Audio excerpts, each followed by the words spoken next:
आज के वीडियो में हम बात करने जा रहे हैं नवपाषाण कालीन स्थलों के बारे में। नवपाषाण कालीन स्थल जो है यूपीएससी के पॉइंट ऑफ व्यू से यानी आईएएस के पॉइंट ऑफ व्यू से बहुत ही इंपॉर्टेंट है। यूपीएससी के एग्जाम में कई बार इससे प्रश्न आए हुए हैं डायरेक्टली और इनडायरेक्टली। ठीक है, इसके अलावा अभी हाल फिलहाल में यूपी पीसीएस भी इससे प्रश्न बनाने लगा है यूपीएससी की तर्ज पे, क्योंकि हो गया है इसलिए वो प्रश्न बनाने लगा है। तो हम यहाँ पे नवपाषाण कालीन भारत के 11 स्थलों की बात करेंगे, उनके राज्यों की बात करेंगे और वहाँ पे क्या-क्या पाया गया है इसकी बात करेंगे। इससे आपको पूरी की पूरी चीज़ें क्लियर हो जाएँगी। तो सबसे पहले सबसे इम्पोर्टेंट और सबसे पहला जो चीज़ है वो है बुर्ज़होम। बुर्ज़होम यदि हम बात करें तो बुर्ज़होम आपका कश्मीर में है और यह श्रीनगर में झील के किनारे गर्तावास यानी गड्ढा घर का प्रमाण है। 1953 ईस्वी में डी टेरा और पीटरसन ने इसको खोजा था। यहाँ के लोग ये पता चलता है कि यहाँ के लोग खेती से परिचित हैं, ठीक है। और साथ में क्या हुआ है बुर्ज़होम में कि मनुष्यों की कब्रों के साथ में उनके पालतू कुत्तों को दफनाने का प्रमाण मिलता है यहाँ पे। तो अगर हम बुर्ज़होम की बात करें तो काफ़ी महत्वपूर्ण है, आपको ये ध्यान रखना पड़ेगा और अक्सर इससे क्वेश्चन भी आए हैं। फिर सेकंड नंबर पे आ गया आपका कुम्हार की गुफा। कुम्हार की गुफा आपने नहीं सुना होगा कभी, लेकिन गुफ कराल सुना होगा। ये भी कश्मीर में ही है, ठीक है। कभी इससे प्रश्न तो नहीं बना है अभी तक, लेकिन बनने की संभावना है क्योंकि बुर्ज़होम से बन चुका है, तो अब ये बाकी नहीं रहेगा। ये भी कश्मीर में है गुफ कराल। यह श्रीनगर से 41 किलोमीटर दक्षिण पश्चिम में स्थित है। यहाँ से कृषि व पशुपालन के साक्ष्य मिलते हैं, ठीक। यहाँ पे हड्डियों के औजार मिले हैं, मृदभांड मिले हैं, सिलभट्टा मिला है। सिलभट्टा जो मसाला पीसने के लिए इस्तेमाल किया जाता है। हड्डी से बनी हुई सुई मिली है यहाँ पे। गेहूँ, मटर, जौ, मसूर आदि के दाने तक मिले हुए हैं गुफ कराल में, ठीक है। अब हम बात करते हैं मेहरगढ़। मेहरगढ़ का नाम तो बहुत लोगों ने सुना होगा। जैसा कि आप जान रहे हैं कि बलूचिस्तान पाकिस्तान में है। यहाँ पे कच्ची ईंटों के आयताकार मकान मिले हैं। इससे ये पता चल जाता है कि यहाँ पे जीवन स्थायी था। गेहूँ की 3 व जौ की 2 किस्मों के खेती के प्रमाण मिले हैं यहाँ पे, यानी कि गेहूँ की और जौ की खेती हुआ करती थी, लेकिन चावल के साक्ष्य यहाँ नहीं मिले हैं, ठीक है। ध्यान रखिएगा आप लोग। मेहरगढ़, बलूचिस्तान, पाकिस्तान। महदहा की बात करेंगे तो महदहा जो है आपका उत्तर प्रदेश में है। जैसा कि आप सभी जानते हैं, बहुत सारे बच्चे यहाँ पे इलाहाबाद की तैयारी करने वाले हैं, तो इलाहाबाद के पड़ोस में आपका एक मेजा पड़ता है। मेजा एक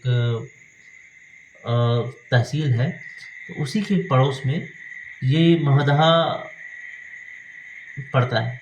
गंगा नदी के दक्षिण में विंध्य क्षेत्र के उत्खनन से गोलाकार झोपड़ियों के प्रमाण मिले हैं। यहाँ पे गोल झोपड़ियाँ मिली हैं। धान के अलावा यहाँ पे जौ की खेती व पशुबाड़ा के भी साक्ष्य मिले हैं, ठीक है। अब हम बात करेंगे कोल्डी हवा की।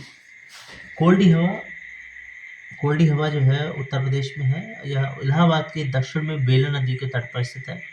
यहाँ के उत्खनन से 6500 ईसा पूर्व के धान की खेती के प्रमाण मिले हैं कोल्डी हवा से, जो धान की खेती का भारत में नहीं बल्कि विश्व में सबसे प्राचीन साक्ष्य माना जा रहा है। संगनकल्लू जो है आपका कर्नाटका में है या मैसूर के निकट बेल्लारी जिले में स्थित है।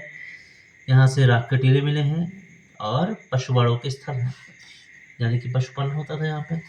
पिकली कली के लिए अगर बात करें पिकली हल की, पिकली हल जो है कर्नाटक में है और आपका यहाँ पे पशुपालक थे। यहाँ से प्रूफ पता चल रहा है कि यहाँ के लोग पशुपालक थे, गाय, बैल, बकरी, ठीक है, भेड़, ये सब पालते थे और राख के ढेर भी यहाँ मिले हैं।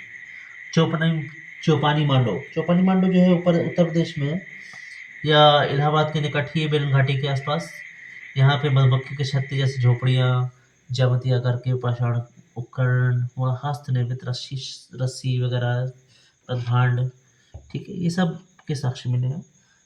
अगला आएगा सारूतारू जो है असम में है, गुवाहाटी के निकट है, ठीक है। यहाँ पे पुरानी कुल्हाड़ियाँ, चित्रित मृदभांड, ये सब प्राप्त हुआ है। वैसे मृदभांड क्या होता है? मृदभांड मतलब होता है कि मिट्टी से बने हुए बर्तन, ठीक है, और उसमें कोई अगर चित्रकारी कर दी गई तो चित्र मृदभांड बन गया ये, ठीक है। तो इसमें कंफ्यूज होने की जरूरत नहीं है।